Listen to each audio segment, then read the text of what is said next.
Today's review is on the recent MC64 release, the Mitsubishi Lancer Evo 9 in striking yellow. I purchased this from Diecast Toyz Singapore.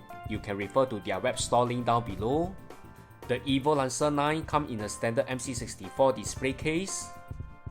The sleeve also comes in a Tarmac textures similar to other Evo Lancer 9 in the series. Among the Evo 9, I like the body color. It's very striking.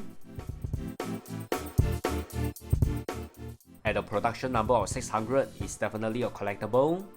Same level of details for this Evo 9, along with the other MC64 models.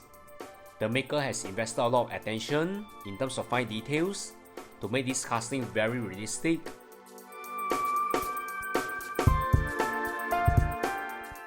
I really like all the exquisite details on the front and rear, which made this casting really awesome.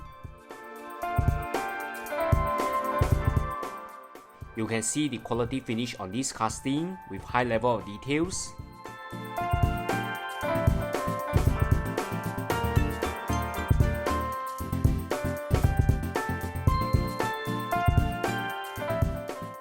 The wheel set can't roll, they are stuck.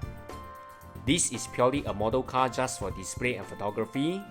In conclusion, MC64 has again delivered a quality casting with premium finishing and realistic details. More MC64 unboxing videos coming to this channel. This Tarmac Works Porsche RWB 930 is a random giveaway to my subscribers who actively comment, like and share my videos in this channel. I will select and announce the lucky subscriber this week. So be sure to subscribe to this channel. Thanks everyone. Bye.